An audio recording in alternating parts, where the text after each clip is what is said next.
Good evening, everybody. It's my pleasure to be here and my honor as well. Today I'm just going to talk about the effect of designing quality while you're designing a product, and I'm just going to use 3 case studies just like he illustrated. My name is Anand and I work as Head of Innovations at ACG Pharmapack. Essentially, we make barrier films for pharmaceutical industry. 95% of our barrier films we sell to the pharmaceutical industry. About 5 to 10% we also sell to the food industry as well. So this is how we go into developing any new product at ACG Pharmapack. And I'm sure that many of the industries are following similar patterns or similar methodologies in terms of developing a product. And it's a stage gate product development process wherein you are actually designing the quality while you are building the new barrier films. The ideas, customer requests and product needs are assimilated. A technical feasibility is conducted and a commercial feasibility is conducted. Then you go to the next stage where you do a POC, proof of concept, lab scale evaluation, and internal validation. And of course, if you pass that stage, then you go into development of a technical data sheet, prototypes are generated, customer line trials are taken, system verification documentation is complete, so as not to miss anything while developing a product. And that's exactly how a quality is actually designed in a product, by ensuring that each of these stages in product development are thoroughly followed. And then the rollout, you actually go into the customer, do a startup, do the production line trials, and most of the time they're successful, but many of the times they're not. Then you go back to the design board and start developing again. But essentially what you're trying to do is you're trying to give the customer what he really wants, not more, not less. What is really quality by design? Quality by design is really ensuring that you capture the customer inputs, you benchmark the existing product.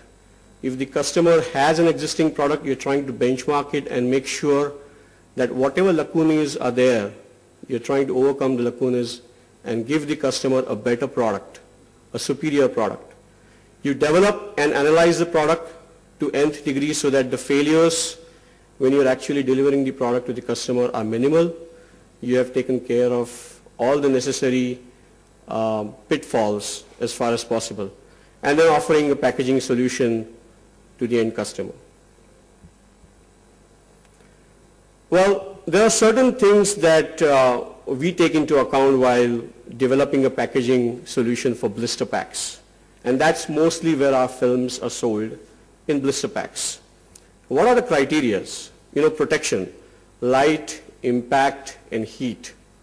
That's really what you're trying to understand. You're trying to protect the product from these 3 individual things. Barrier, moisture and gas barrier. What are the machines that the film is going to run on? Thermoforming, cold forming. Regulatory compliances, of course, USDA, EU, UK, MHRA. The environmental needs, is the product biodegradable? Is it halogen free? So we're going to talk about some case studies as well. Cost, and it's extremely important while you're developing any product.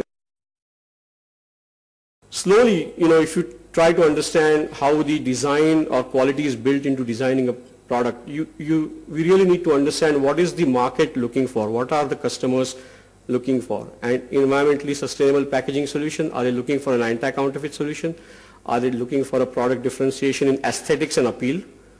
Or are they looking for completely new innovative barrier films? I would like to take 3 case studies. The first one is an environmentally sustainable packaging solution where some of our customers came to us and said, okay, well, you sell PVC to us, but can you make PVC biodegradable? So we started working on it and started getting the necessary information. What is the need? About 300 plus million tons of plastic is used worldwide. 35% of global plastic consumption is for packaging. Plastics do possess environmental challenge during disposal. We all know that. We cannot run away from that. and the need is really an environmentally friendly packaging solution. So we started developing the same, and we came up with biodegradable packaging film. It's ASTM tested and validated, again going back to the concept of designing quality while you're developing the product. So it biodegrades in biologically active landfills. It conforms to the ASTM D5511.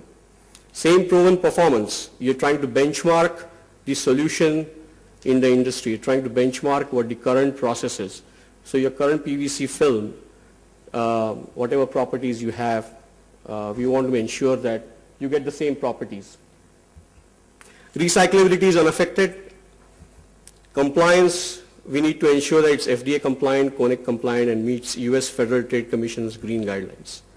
It's also a renewable energy source. Biodegradation results in methane off-gassing, which is captured to generate energy. Most of this is done outside India, but I do hear that the Indian government is taking active, and even the private parties are taking active participation in trying to come up with alternative energy resources. The landfill gas energy is USA EPA recognized renewable energy source. What are the advantages? Enhanced brand image, protects the product and the planet, reduces environmental impact, and it biodegrades without oxygen or UV light. What are the applications? Pharma, food, health, and beauty care. Now let's take another case study where we try to develop a anti-counterfeit solution, taking into account what are the issues faced by our customers. Worldwide counterfeit is about $75 billion. 10% of world's drugs are counterfeited. Counterfeit market is growing at 10% per annum. 4 to 10% revenue loss to companies, loss to the Indian exchequer by the way of taxes. We heard today some of the speakers talking about it. And 35% of counterfeit drugs are from India. Now, the percentages may vary here and there, but this is not something that anybody is proud of. So we came up with a technology which is called Brand Shield. It's a differentially graded embedded image film. It's not really holography. It's something different. What are the features? Distinct brand identity. That is what our customers were looking for. Variants for Brand Shield brand extensions. It's a patented process. Of course, we wanted to ensure that we protected our IP. Aesthetic appeal and distinct features, security features. This is what our customers were asking us for, and this is what we developed, taking into account the impact of designing quality, building quality while you're designing a product. Let's take a look at the third example. The product is called as Aluk Bliss. This product recently won the World Star Award.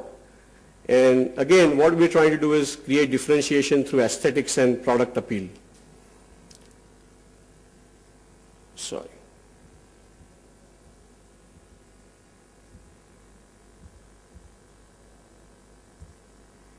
So what are some of the facts? And again, why did we come up with this product? All products packed in cold form blisters do not really need high barrier protection. Here again, we are trying to benchmark it. Cold form blister format is used to differentiate the pack. It's used to really stand out in the market because of its size and the aesthetic appeal. Cold form pack is perceived to give high protection due to visual differentiation of the pack. We studied about 51 drugs packed in CFB, and the survey revealed that 59% don't really require that high barrier. What are the features of Aluk Bliss? So we designed something, we developed a special unique film that really looks like aluminum, but it's not. It's really PVC based. It has unique colors. It can come up with silver, gold or bronze. It complies to the regulatory norms. Again, we are trying to ensure the benchmarking process. Customized barrier properties. We are trying to ensure what the customer needs are. We are able to give those. And thermoformable films. So nothing really changes at the customer's end. If you're able to run the PVC film, you're able to run this film as well. So we are taking the cost factor into consideration as well while giving a solution to our customers so that there is not any more impact on the customer's pocket. The benefits are aesthetics and product differentiation, pack size optimization where you are able to reduce the pack size and really increase the efficiency at the customer's end, higher productivity, and protection from dent. One of the things that we are talking about today is how do you protect product during the entire supply chain. And sometimes we see that, when it's an alu film, the product may get dented. So how do you resolve that? You come up with something that looks like aluminum, but still protects the product and doesn't get dented. So again, integrated new product development process where you're taking into account the scope, the cost, and most importantly, the quality of the development of the product that you're trying to give to the customer, and at the end of the day, you're trying to satisfy the customer. Thank you very much. Thanks for listening intently.